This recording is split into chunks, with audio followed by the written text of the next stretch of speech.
Bonjour. Dans ce podcast, nous allons parler des appellations d'origine contrôlée pour les vins.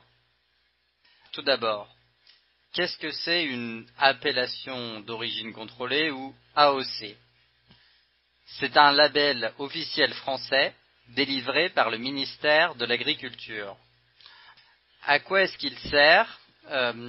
En fait, son but, c'est d'identifier un produit reconnu. Alors, ça peut être du vin, comme du cidre, des fromages, des fruits et des légumes, ou encore des produits laitiers ou du miel. On va s'intéresser au vin dans ce podcast, et au niveau du vin, la France compte environ 350 AOC.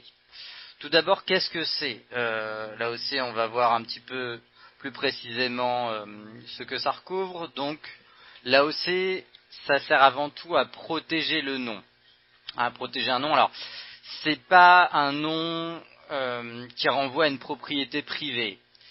C'est un bien commun que peuvent utiliser tous les producteurs d'une région donnée. Pourquoi utiliser un AOC?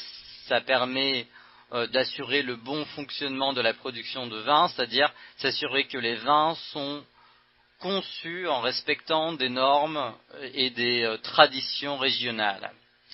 Ça permet notamment de défendre les petits producteurs, puisque les AOC sont attribués surtout à des exploitations familiales à taille humaine. Les AOC, ça permet également de valoriser le patrimoine et le savoir-faire. Dans un contexte de mondialisation, les AOC sont particulièrement intéressantes dans la mesure où cela permet d'offrir au consommateur un guide qui lui permet de voir quels sont les produits les plus respectueux pour l'environnement.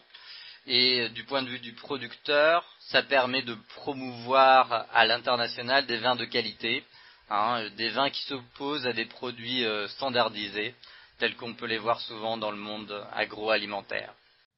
La voiture électrique au centre d'un bras de fer entre les États-Unis et le reste du monde. D'un côté, les Américains favorisent les véhicules produits chez eux à coût de subventions en dollars. De l'autre, les Européens soutiennent toutes les voitures propres sans distinction de pays d'origine. Au cœur de cette bataille, Joe Biden et le protectionnisme américain, enjeu de pouvoir, la bataille de l'électrique. À Détroit, capitale américaine de l'automobile en septembre, Joe Biden s'affiche fièrement au salon de l'auto au volant de modèles électriques. Et pour cause, un mois plus tôt, en août, il a signé une loi officiellement pour réduire l'impact des émissions de gaz à effet de serre. Avec cette loi, le futur de l'Amérique est brillant et la promesse de l'Amérique est réelle et commence tout juste. Derrière cette annonce se cache une autre ambition inscrite dans la loi, celle de favoriser l'achat de véhicules électriques assemblés en Amérique du Nord avec des batteries fabriquées dans des pays partenaires des États-Unis. Concrètement, les Américains perçoivent jusqu'à 7 500 $ de crédit d'impôt pour l'achat d'un véhicule électrique produit chez eux. À titre de comparaison, en France, c'est 7 000 € pour toute voiture, quel que soit son pays d'origine, de quoi agacer l'Europe. Nous pensons qu'il s'agit d'une mesure discriminatoire qui défavorise les constructeurs étrangers par rapport aux constructeurs américains. Conséquence, œil pour œil, dent pour dent, certains en Europe menacent d'en faire autant en privilégiant aussi nos propres véhicules. Oui, on doit protéger notre industrie et réserver les aides aux véhicules faits en Europe. L'Europe se retrouve prise en étau entre le protectionnisme américain et l'offensive chinoise avec des véhicules électriques 30 à 40% moins chers qui arrivent sans souci sur notre marché. Il faut donc que l'Europe s'organise. L'Europe, c'est pas un pays, c'est 27 pays avec des intérêts divergents sur le plan industriel, sur le plan commercial. Et donc, c'est plus compliqué de trouver un consensus pour changer ces règles-là. De toute façon, les pays seuls ne peuvent rien faire, ça ne peut être qu'un choix européen. L'Europe travaille à présent sur le terrain de la diplomatie et tente de convaincre les Coréens et les Japonais de se rallier à la cause. Mais sans mesure de rétorsion pour le moment, pas de quoi faire trembler la Maison-Blanche. Au centre de Paris, le long des quais de Seine serpentent sur 2 km des centaines de petites boîtes vertes fixées au parapet. Les bouquinistes les ouvrent à la façon d'une malle qui livre alors ses trésors aux passants. J'ai un petit stand de bande dessinée, j'ai beaucoup d'histoire et de littérature. Je suis le spécialiste sur les quais en gastronomie et onologie. Je fais du rêve et de l'évasion, je vends des choses sur les aventures. C'est quelque chose qui fait briller les yeux des étrangers. Ils viennent à Paris, ils viennent voir la Tour Eiffel, mais ils viennent voir les bouquinistes. Des touristes, mais aussi des Parisiens et franciliens. Si je passe à côté, je me dis, bah tiens, et puis que j'ai 1 heure devant moi, je me dis, je vais quand même aller voir ce qui se passe, quoi. À la FNAC, vous n'allez pas trouver des classiques d'histoire ou de sciences sociales des années 60, 80. Puis là, vous tombez dessus un peu par hasard, c'est agréable. Mais voilà, derrière la carte postale, ces bouquinistes qui égaient les quais de Seine depuis 450 ans tirent la langue. Après 2 ans de Covid sans touristes et de nouvelles habitudes de consommation. On n'imagine pas Venise sans les gondoliers, on n'imagine pas Paris sans les boîtes de bouquinistes et les bouquinistes. Jérôme Calais, président de l'association culturelle des bouquinistes. Ajoutons à cela que les gondoliers n'auront jamais de e-concurrence, alors que nous, on souffre énormément de la e-concurrence. Beaucoup de personnes aujourd'hui achètent en ligne avec leur carte de crédit sans avoir un contact, une relation humaine.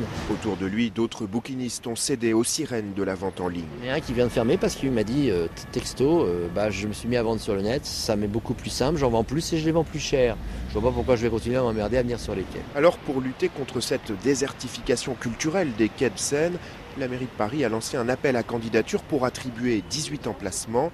Ce jeune de 30 ans va postuler. Ma grand-mère, elle allait là, moi c'est de famille. À force de les voir tous les jours, je travaille dans la musique. Ouais. Donc ce serait quelque chose que vous feriez en parallèle Exactement. Une certaine liberté, donc c'est sympa. Il n'y a pas de patronat, quoi. Enfin, c'est une liberté. Il ouvre ses boîtes quand il veut. Voilà. Une liberté qui a un prix. Un bouquiniste assidu gagne environ 1 600 € par mois. Pour ceux que l'aventure tenterait, les conseils d'Olivia Polski, adjointe en charge du commerce de la ville de Paris, c'est elle qui a lancé l'appel à candidature. Nous, ce qui va évidemment compter d'abord, c'est qu'on puisse nous démontrer cette passion pour le livre, cet attachement au livre. Mais on voit de plus en plus de jeunes. On a recruté assez récemment 2 femmes très jeunes, libraires au départ. Quel âge ? Je ne sais plus exactement, entre 25 et 30. Quoi. Voilà, on cherche aussi des profils différents. Mais ce qui nous guidera, c'est vraiment cet amour du livre ancien. Et pour que Paris ne perde pas son âme d'artiste, les candidatures sont ouvertes jusqu'au 18 février prochain sur le site de la ville de Paris. Le Brasilia. Un camping avec ses étoiles, sa réception, ses longues allées bordées de pins et son centre-ville, mais aussi son traiteur, son coiffeur et même un centre de fitness et un spa. Bien plus qu'un camping, un hôtel de plein air. Et à la tête de tout ça, il y a Roger Plat qui nous fait le tour du propriétaire. Ce que demandait un client il y a 20 ans n'est plus du tout les mêmes souhaits, ni les mêmes désirs, ni les mêmes attentes d'un client de 2014. Comment ça va? Tout va bien? Roger Plat avait 13 ans en 1964, lorsque ses parents, des agriculteurs, arrachent leurs vignes pour créer ce camping sur leurs terres agricoles. Leurs premiers clients, des ouvriers. Bien sûr, vous voyez, c'était tout des tentes bleues. Des alignements de tentes en plein champ, sans végétation. Un confort rudimentaire pour la toilette, comme pour la vaisselle. Sur ces poêles vaisselle, il n'y avait pas d'eau chaude, c'était tout à l'eau froide. Puis ici, même des petits miroirs, c'était pour que les hommes viennent faire leur rasage. Au milieu des années 70, les douches arrivent. C'est le bloc sanitaire. Les clients venaient avec une petite voiture, certains en bicyclette. C'était l'époque des congés payés. Et aujourd'hui, tout ça, ça a été une révolution, puisqu'aujourd'hui, les clients viennent avec des Mercedes, avec des voitures de luxe. Désormais, au Brasilia, on ne parle plus de tentes, ni de caravanes. Place au cottage. 300 hébergements haut de gamme, un petit 2 pièces avec un grand jardin et une terrasse. Cette famille, elle, a choisi le chalet de 40 mètres carrés. Alors, donc pour vous faire visiter, sincèrement, moi je me sens comme à la maison. Vous avez une cuisine toute équipée, cafetière comme four, micro-ondes, grille-pain, sincèrement la totale, quelque part, voilà, pour se permettre. Frigo avec même congélateur, donc ce qui n'est pas forcément évident et logique. Pour ces cadres de la région parisienne, le camping avait une image vieillotte.